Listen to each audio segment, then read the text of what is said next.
Está ya con nosotros Mariano Narodowski, que es el exministro de Educación de la Ciudad de Buenos Aires. Pero además es un tipo que sabe mucho de educación. Mariano, el gusto de tenerlo. ¿Cómo le va? Bienvenido. ¿Qué tal? ¿Cómo va? En principio, ¿le preocupa que el conflicto se haya extendido tanto en la provincia de Buenos Aires, en la ciudad, en más de medio país, digamos? Sí, un mes sin clase. Un mes sin clase es mucho tiempo. Un mes de 9 es muchísimo tiempo. Y en realidad lo que más me preocupa no es solo o no es tanto el paro docente, a pesar de, obviamente, el perjuicio que tienen un mes sin clases, sino es el hecho de que el año que viene probablemente estemos igual. Es decir, que en la Argentina hace 30 años que frente a un paro docente tenemos que esperar otros paros docentes, porque los paros no terminan de resolver los problemas que los generan, que muchas veces son problemas genuinos, como en este caso, y que evidentemente después de 30 años uno ya tendría que empezar a pensar que la dirigencia política y subsidiariamente la dirigencia sindical, que yo creo que la dirigencia política es más responsable, no están a la altura de la situación. En 30 años no han podido resolver. Esto empezó en el 88 con el paro de 42 días Alfonsín, que la CETERA toma el perfil actual de lucha sindical, se afilia a la CGT, después a la CTA, y el paro es un elemento importante. Y bueno, son 30 años en los que la Argentina en general, pero particularmente su dirigencia política, no ha logrado resolverlo, porque durante el gobierno de Néstor y Cristina también hubo paros, y durante el gobierno de Menem y durante la Rúa, en fin, esto no es un tema ¿Cómo se específico. sale de esa lógica? Usted fue ministro, usted estuvo del otro lado, digamos. ¿Cómo se sale de esa lógica para discutir salario todos los años? A mí me parece que hay un tema que es, en principio, reconocer lo bajos que son los salarios. Pues si no reconocemos eso, me parece que estamos complicados.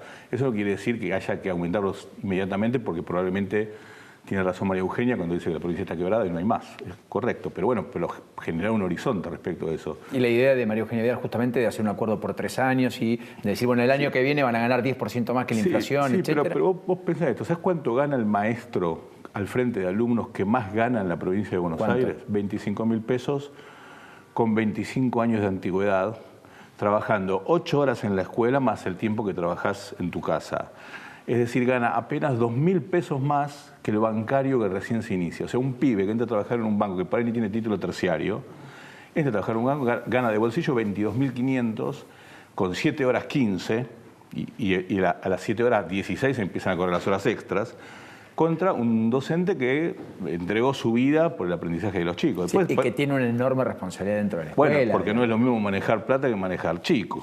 Entonces, me parece que si lo máximo que podés ganar en tu vida como educador son esos 25.000 pesos y comparándolo con un bancario son 2.000 mangos más, me parece que eso está hablando que eso necesita una solución. Entonces, me parece que hay que plantear... O sea, no bajar el salario del bancario, sino aumentar el salario docente, está claro, digamos. Pero además, vos fíjate que el mecanismo de aumento salarial, porque ahora estamos en una paritaria que lo que discute es una actualización inflacionaria. O sea, por suerte hay inflación, entonces pensamos que el salario aumenta, pero en realidad aumenta nominalmente, ¿no? Sí, que no hay que perder de vista eso, no hay mejora del poder de compra. Es decir, no es que va a estar mejor que el año pasado, va a estar igual. El único mecanismo por el cual se aumenta el salario del docente en la Argentina es por la antigüedad.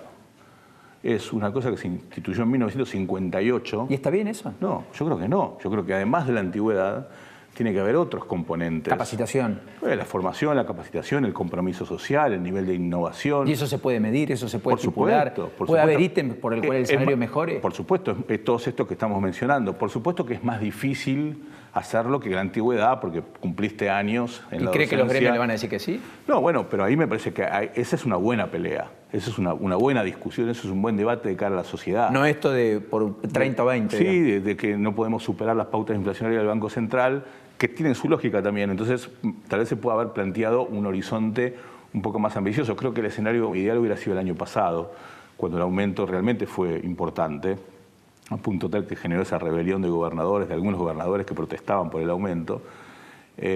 Y hoy es más complicado porque las restricciones fiscales son mayores.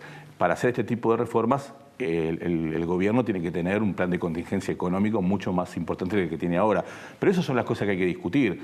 Vos me decís, bueno, pero va a ser difícil con el sindicato, por supuesto, y eso es difícil en todos los países del mundo, porque el sindicato, y sobre todo los sindicalistas, hacen de sindicalistas. Entonces defienden intereses corporativos y está bien que así sea. Así como el ministro hace de ministro. Bueno, eso es lo que... Cuida las cuentas públicas para tener margen y espacio. Exactamente. Para arreglar un bacho a la escuela o cambiar la luminaria, digamos. Pero si vos 30 años repetís el mismo esquema desde la clase política, lo que vas a esperar del lado del sindicalismo es la misma respuesta. ¿Usted cree que Macri está repitiendo el mismo esquema? Yo creo que hasta ahora sí. Hasta ahora ha repetido... No es menor que lo diga usted, digamos, no, que fue ministro de Macri. Sí, sí. Que, bueno, digamos, cuando yo fui ministro de Macri también repetí el mismo esquema, porque hay un... O sea, que usted no se excusa de la responsabilidad por supuesto que no. Por supuesto que no. Porque hay un problema también accesorio, que es la cuestión de que evidentemente la clase dirigente en general, no solamente la política, no está muy comprometida con la educación. O sea, vos no ves a los empresarios argentinos proponiendo educación, vos no ves a la CGT con planes educativos, y creo que tanto a los empresarios como a la CGT les conviene debatir una buena educación. No ves a los intelectuales en grandes debates educativos, los medios aparecen en la educación con... Espasmódicamente, cuando hay paros, cuando hay bullying, conflicto, cuando hay toma bullying, de escuela.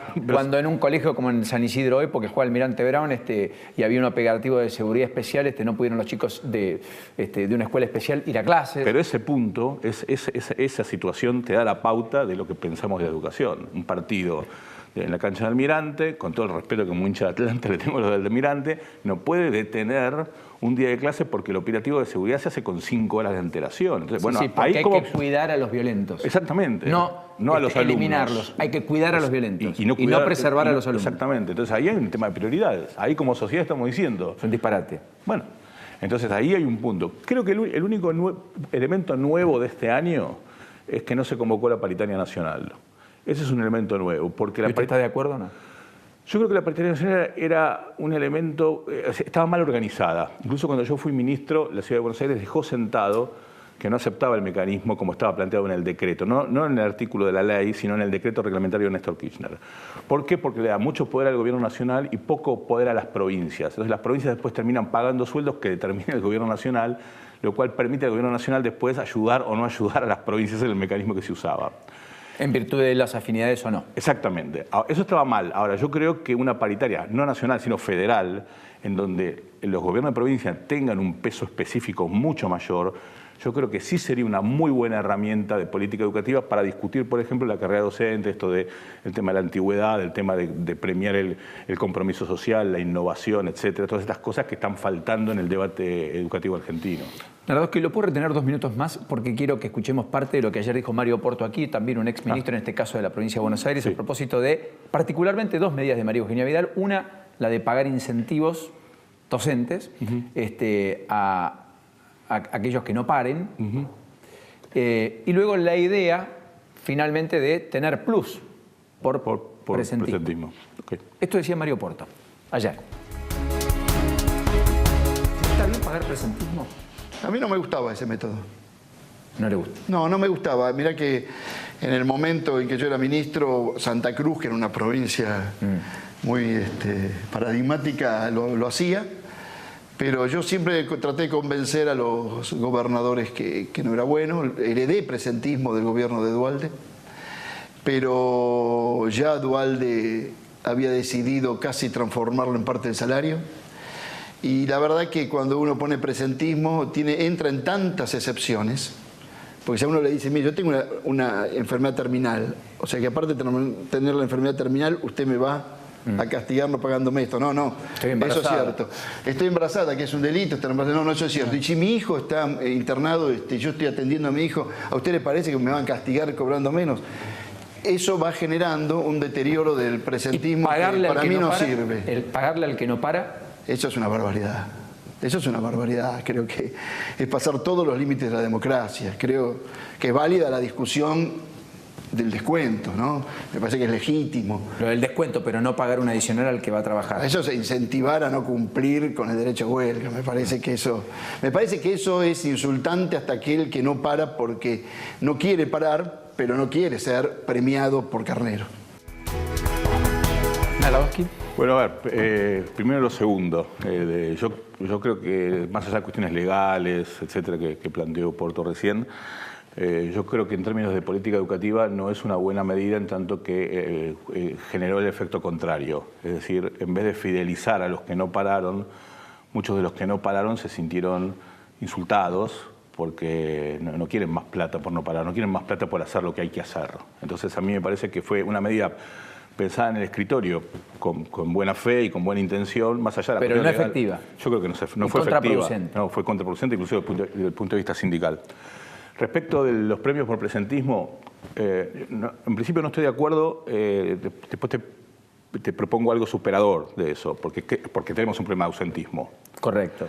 Ahora, el premio por presentismo, para que funcione, tiene que ser arriba del 15 o del 20% del salario. O sea, si vos ganás 15.000 pesos y perdés, no sé, 3.000, entonces vas a pensar si vas a ir a faltar o no, porque es una parte muy significativa de tu salario. Si es como se está proponiendo poco dinero, entonces eso no va a funcionar. El gobierno le ofreció a los sindicatos un premio anual de presentismo de 5.000 pesos por año. Esos son 400 pesos por mes, esos son 20 mangos por día. Claro. Entonces el pasaje y el alfajor que te compras para ir a trabajar es más que lo que te están dando por presentismo. Con lo cual, lo que pasó muchas veces en la Argentina, cuando el presentismo es tan bajo, es que finalmente, cuando alguien estaba obligado a faltar por algún motivo real, después faltaba más porque igual ya el presentismo lo tenía perdido. Correcto. Entonces, me parece que para que el presentismo funcione tiene que ser mucho dinero, por lo menos arriba de un 20%. ¿Cuál sería la discusión superadora entonces? No, la discusión superadora es que en otros sistemas educativos lo que se bonifica, lo que se premia, no es tanto el presentismo, sino que es el compromiso con la institución escolar, que incluye el presentismo, pero incluye otras cuestiones más. Por ejemplo, bueno, cómo te dedicas a tus alumnos, las innovaciones que generás, los resultados que conseguís con los chicos, porque puede ocurrir que alguien sea un muy buen maestro, pero que por X motivo tenga que faltar mucho una determinada cantidad de tiempo y la institución no quiere perjudicarlo. Y puede pasar que alguien vaya todo el tiempo, pero es un pésimo maestro. Exactamente. Y la contrapartida como hoy que, digamos, solo por perdurar y permanecer uno cobra un salario adicional por antigüedad. Solo porque pasó el tiempo. No importa si es bueno o es malo. Exactamente. Entonces, a mí me parece que nosotros como sociedad tendríamos que empezar a discutir propuestas superadoras en este sentido. Cuando yo lo planteo en ámbitos así políticos, correcto, todo el mundo me dice, eso no se puede. Bueno, hay que poder. No se puede. Bueno, pero vos pensá lo siguiente. Un gobierno como el de Cristina, que se estatizó las FJP, se estatizó YPF, se estatizó Aerolíneas, no se le pagó a los fondos buitre, necesitaba un volumen político que en mi opinión es mucho mayor que para hacer estas reformas. El problema es dónde se vuelca, cuáles son las prioridades del volumen político. Lo mismo con el gobierno de Mauricio, que generó también grandes cuestiones que necesitaron un enorme volumen político. Entonces también este volumen político habría que usarlo también para el tema educativo y dar el debate. Y yo creo que ahí muchos sindicatos